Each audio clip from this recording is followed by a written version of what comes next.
Alors, l'image qu'on se fait généralement d'Édouard Philippe, c'est celle de la rigueur absolue, non? Ah bah totalement, c'est l'homme d'État qui encaisse les crises sans jamais sourciller. Alors, la question qui se pose aujourd'hui pour notre audience, c'est de comprendre comment ce profil-là, méticuleusement forgé pour incarner la probité républicaine, se retrouve empêtré dans une affaire locale avec des méthodes aussi agressives. C'est une vraie contradiction. Et pour percer ce paradoxe, il faut vraiment regarder comment cet homme s'est construit, bien avant d'arriver à Matignon en fait. C'est clair. Ouais, si on regarde ses racines par exemple, il naît en 1970 à Rouen, il grandit dans un milieu intellectuel, plutôt de gauche. Fils et frère de professeur de français, c'est ça? Exactement. Mais l'élément qui détonne complètement avec son image actuelle de, disons, grand commis de l'État libéral, c'est son arrière-grand-père. Ah oui, j'ai vu ça dans nos sources, c'est assez incroyable. C'est fou, hein? Son arrière-grand-père était un docker sur le port du Havre. Un docker encarté à la CGT. C'est ça, et figurant même parmi les tout premiers membres du Parti communiste français. J'avoue que c'est le grand écart absolu.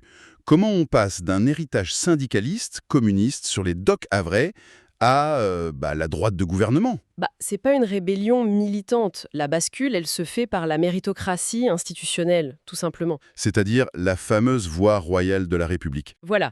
Il sort de Sciences Po en 1992, il fait son service militaire comme officier d'artillerie, puis il intègre l'ENA, dont il sort en 1997. Et surtout, à la sortie de l'ENA, le choix crucial, il choisit le Conseil d'État.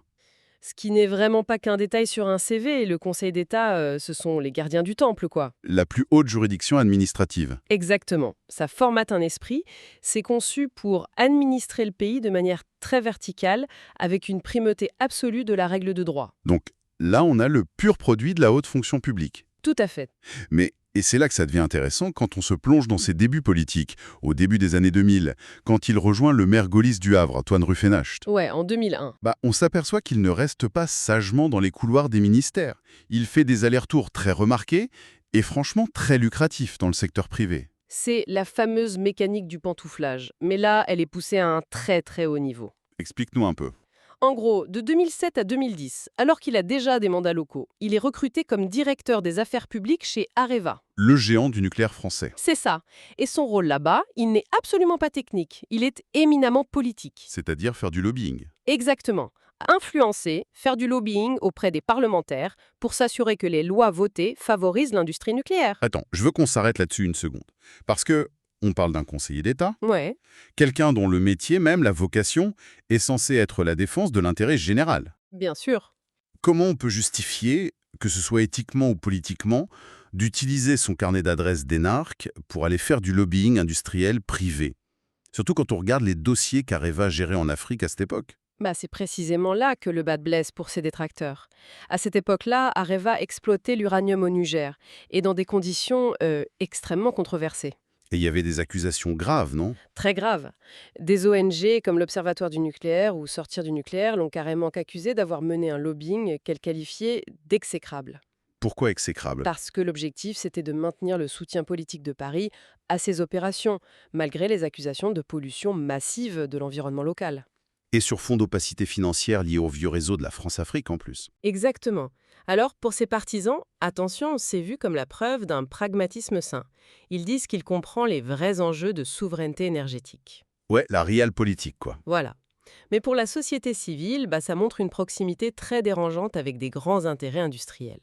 Et cette zone grise entre l'intérêt public et les intérêts privés, elle va le suivre quand il entre sur la scène nationale. Oh que oui. En 2012, C'est ça, en 2012, fort de son ancrage au Havre, où il est devenu maire, il est élu député. député de Seine-Maritime.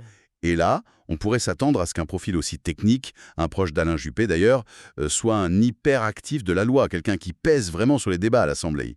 On pourrait s'y attendre, mais c'est tout l'inverse. Ah bon? Les données sont impitoyables. Le collectif nosdéputeux.fr a compilé son activité sur cette législature de 2012 à 2017. Il fait partie des 150 députés les moins actifs de tout l'hémicycle. Les moins actifs. Sur 577, c'est quand même bas. C'est très bas. Écoute ça, 0 rapport rédigé, Zéro. 0 proposition de loi initiée. Et à peine plus de 120 présences en commission sur 5 ans. C'est le vide intersidéral sur le plan législatif. Totalement. La presse l'a même affublé d'un surnom peu flatteur. À l'époque, on l'appelait le traîne savate parlementaire. Mais c'est fascinant pour ceux qui nous écoutent. On réalise que le système politique français récompense finalement très peu le travail législatif réel. C'est clair, on peut ignorer son mandat de député, se concentrer juste sur son réseau et quand même viser le sommet de l'État. Et ce qui aggrave ce bilan fantomatique, d'après nos sources, c'est sa posture sur la transparence. Ah oui, alors là, le contexte est crucial. On est juste après le scandale Cahuzac. Le pays est sous le choc. Voilà, la classe politique essaie de se racheter une virginité en votant des lois très strictes sur la transparence de la vie publique. Et lui? Et lui, il s'y oppose frontalement lors des votes. Mais il ne s'y oppose pas qu'en votant contre. Il joint le geste à la parole. C'est vrai. En 2014, la Haute Autorité pour la transparence de la vie publique, la fameuse HATVP, lui adresse carrément un blâme. Un blâme pour un ancien du Conseil d'État? C'est lunaire. C'est lunaire parce qu'il a rempli sa déclaration de patrimoine par-dessus la jambe. Il a délibérément omis d'indiquer la valeur de ses biens immobiliers et de ses indemnités locales. Mais quelle était sa justification? Toujours la même. Il refuse ce qu'il perçoit comme une tyrannie de la transparence, une sorte de voyeurisme d'État. Sauf que le signal envoyé à l'opinion est désastreux. Refuser de déclarer son patrimoine quand on est un élu, ça sème inévitablement le soupçon. Évidemment. Alors, la question qui brûle les lèvres, c'est comment un député fantôme, épinglé pour son manque de transparence, se retrouve propulsé à Matignon en mai 2017 par Emmanuel Macron. C'est complètement contre-intuitif. Ça l'est si on regarde le bilan législatif. Mais en 2017, Emmanuel Macron ne cherche pas le meilleur rédacteur d'amendements. Il cherche une machine de guerre politique. Un symbole. Voilà. Nommer Édouard Philippe, c'était un coup de génie tactique pour fracturer la droite. Prendre un juppéiste pour diriger le gouvernement, c'est faire exploser le parti Les Républicains de l'intérieur. Parti dont il est d'ailleurs immédiatement exclu. C'est ça. En fait, Macron a acheté une double compétence. Une capacité exécutive très froide, limite algorithmique, et un symbole massif de recomposition politique. Sauf que cette méthode froide, elle va très très vite se heurter à la réalité du pays. À ça, le choc a été frontal. Dès 2018, il impose la limitation à 80 km/h sur le réseau secondaire. Une mesure d'une impopularité record, surtout dans les zones rurales. Mais comment il gère cette fronde? C'est l'illustration parfaite de son logiciel technocratique. Face à la colère des maires, des automobilistes, sa réponse est purement comptable. Il sort les chiffres. Exactement. Il dit « Il y a 3500 morts par an sur les routes, la physique dicte qu'abaisser la vitesse réduit la mortalité.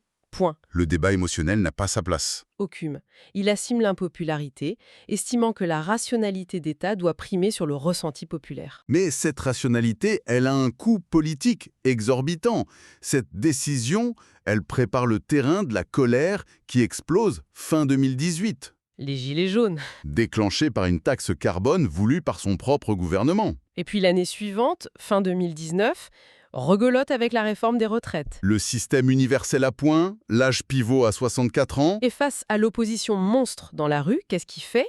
Il dégaine le 49.3 pour forcer l'adoption du texte. Là, on n'est plus du tout dans la rationalité, on est dans le passage en force pur et dur. D'autant que pendant que le pays brûle, des épisodes, disons fâcheux, viennent nourrir l'image d'un pouvoir totalement déconnecté. Ah, tu penses à l'affaire du vol privé. Exactement. En pleine demande d'efforts aux Français, fin 2017, Matignon loue un A340 de très grand luxe pour rapatrier le Premier ministre de Tokyo. Pour la somme vertigineuse de 350 000 euros. Soit environ 6 000 € la place de passager. Mais c'est délirant. Quelle était l'excuse? La justification est terrible. Il fallait qu'il rentre 2 heures plus tôt pour assister à un conseil de défense à Paris. Et le pire, de mémoire, c'est qu'il y avait un avion militaire. C'est ça. Un avion de la flotte gouvernementale rentrait presque à vide sur le même trajet. Mais les horaires ne convenaient pas. C'est le genre d'image qui reste gravée au fer rouge. Demander aux Français de payer plus de taxes sur le carburant et en même temps louer un jet à 350 000 € pour gagner 2 heures. Le contraste est désastreux. Si on prend un peu de recul sur ces 3 premières années à Matignon, est-ce que cette rigidité face aux gilets jaunes, l'usage du 49.3, c'est la marque d'un véritable courage politique? Ou est-ce que c'est le symptôme d'un entêtement d'énarque incapable de comprendre la société? C'est vraiment la question centrale de tout son bilan. Ses partisans y voient la solidité d'un homme d'État qui ne tremble jamais quand le vent souffle. Le capitaine dans la tempête. C'est ça. Mais ses opposants, eux, ils lisent une brutalité verticale, où, en gros, les tableaux Excel écrasent le dialogue social. Sauf que toutes ces controverses sociales, elles vont être subitement balayées par un cataclysme d'une toute autre dimension. Au printemps 2020, Le Covid-19. Là, ce n'est plus une crise politique, c'est une crise vitale. le pays s'arrête net. La réforme des retraites est suspendue. Et on va voir un Premier ministre changer d'attitude et changer même physiquement. Ah, la gestion de la pandémie, ça a été une épreuve d'une violence inouïe pour lui. Il a dû abandonner ses certitudes de technocrate face à l'inconnu. Il a révélé ses angoisses plus tard, non? Oui, des peurs très intimes. La terreur absolue de manquer de médicaments de réanimation, l'angoisse de devoir demander aux médecins de trier les patients, Il a dû prendre des décisions déchirantes. la fermeture totale des ESPAD, la limitation des obsèques à 10 personnes, des décrets qu'il jugeait lui-même inhumains. Et l'impact de cette tension, il s'est littéralement lu sur son visage. Il a somatisé l'exercice du pouvoir. Oui, on a d'abord vu apparaître un vitiligo. Cette dépigmentation qui a blanchi la moitié de sa barbe. Il en plaisantait même.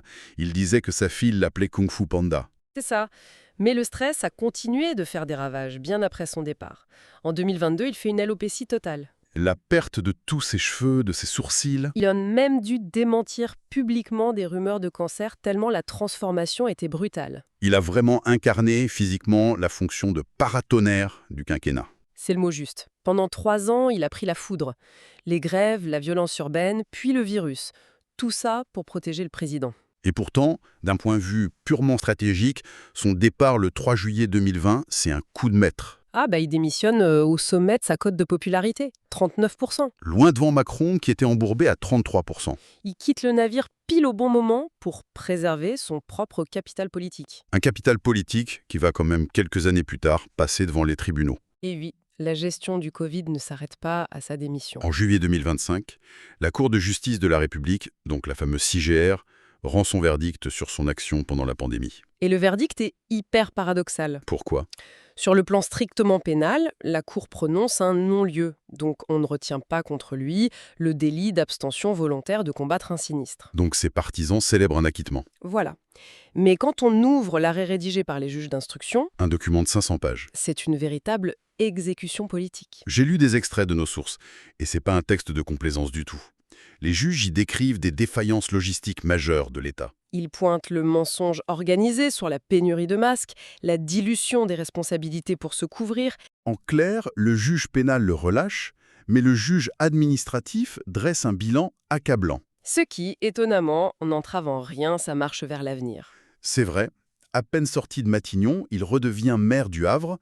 En octobre 2021, il crée Horizon, son parti politique. Une vraie machine de guerre pour structurer la droite. Et en septembre 2024, il se déclare officiellement candidat pour 2027. En prenant bien soin de prendre ses distances avec Macron. Oh que oui!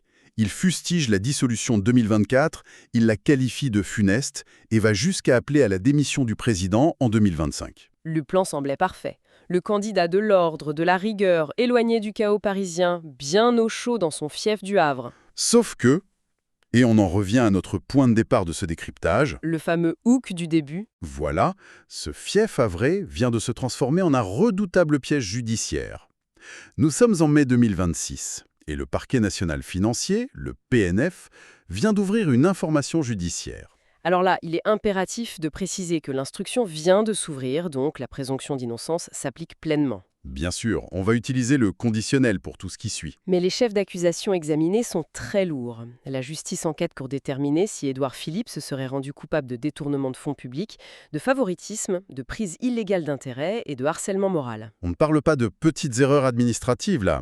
De quoi l'accuse-t-on concrètement sur cette affaire de la cité numérique? En fait, l'enquête cible une convention de 2 millions d'euros passée entre l'agglomération du Havre et une association qui s'appelle LH French Tech. Et où est le problème? Le nœud du problème, le conflit d'intérêts potentiel, c'est que cette association aurait été présidée par une certaine Stéphanie de Basler, Qui est... qui se trouvait être, au même moment, l'adjointe au maire d'Édouard Philippe en charge du numérique. Ah oui, d'accord.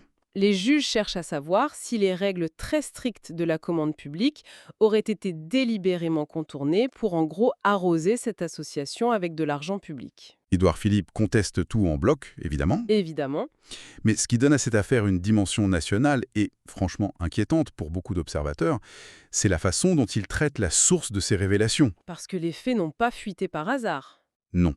Ils ont été signalés par une ancienne cadre dirigeante de l'agglomération qui a porté plainte. Et cette femme a obtenu début 2025 le statut officiel de lanceuse d'alerte. Un statut accordé par la Défenseure des droits qui est quand même une institution majeure de la République. Et c'est là que la stratégie d'Édouard Philippe sidère le monde juridique. C'est du jamais vu. Pour se défendre, il n'attend pas simplement le procès pénal, il a carrément déclenché une procédure devant le tribunal administratif pour faire annuler l'avis de la Défenseure des droits. Son but, c'est de retirer à cette femme son statut protecteur. Exactement. Et pour financer cette armada juridique contre elle, il utilise quoi? L'argent et les moyens de la communauté urbaine du Havre. C'est ça que j'ai du mal à concevoir. Comment un homme politique qui base toute sa candidature présidentielle sur l'ordre juste, sur la défense intraitable des institutions, peut-il justifier d'utiliser l'argent des contribuables pour attaquer le statut d'une lanceuse d'alerte? Surtout quand c'est certifié par une autorité indépendante. C'est une attaque frontale contre le principe même de l'alerte éthique en France. Et le risque juridique et politique est colossal. Ses partisans disent qu'il ne fait qu'utiliser les voies de droit disponibles face à une employée qui, selon eux, chercherait à se venger. La fameuse défense de la procédure Bayon, disent les ONG. Voilà, pour les associations anticorruption, c'est une intimidation institutionnelle. Si le tribunal administratif lui donne raison et casse ce statut, s'écrirait une jurisprudence terrifiante. Bah oui, n'importe quel maire ou ministre visé par des révélations pourrait piocher dans la caisse publique pour traquer et destituer ceux qui brisent la loi du silence. Exactement. Au final, en retraçant l'itinéraire complet de cet homme, de Rouen jusqu'à cette tempête au Havre en 2026, le portrait qui se dessine est celui d'un homme politique profondément insaisissable. Un condensé de paradoxes. D'un côté, il est l'incarnation de la France des territoires, le maire enraciné. De l'autre, il est le sommet de la technocratie parisienne, capable d'appliquer des réformes brutales avec la froideur d'un tableur Excel. L'homme qui a protégé Macron en absorbant les chocs des gilets jaunes et du Covid. Et qui se pose aujourd'hui en seul recours crédible pour l'après-Macronie, tout en étant dans le viseur du parquet anticorruption. Mais ce parcours, Mathias, il est surtout symptomatique d'une évolution majeure dans la façon dont le pouvoir s'exerce aujourd'hui en France. La judiciarisation de la vie politique. La judiciarisation totale, oui. On le voit avec les 500 pages de la CJR sur le Covid, on le voit aujourd'hui avec l'enquête du PNF et ses recours incroyables pour faire taire une lanceuse d'alerte. L'arène où se jouent les carrières, ce n'est plus l'hémicycle de l'Assemblée nationale qu'il fréquentait si peu. Non, ça a basculé dans les prétoires. Et cela amène une réflexion vertigineuse pour clore cette analyse. Alors que l'échéance de 2027 s'approche à grands pas et que les stratégies se concentrent désormais sur des batailles procédurales, une question s'impose pour ceux qui nous écoutent. Laquelle? Si le casting final de notre prochaine élection présidentielle finit par être sélectionné ou éliminé dans le secret d'un cabinet de juge d'instruction ou par les calculs d'un tribunal administratif, plutôt que par le choc des visions politiques face aux électeurs, Oui? que reste-t-il, in fine, de notre propre choix démocratique ?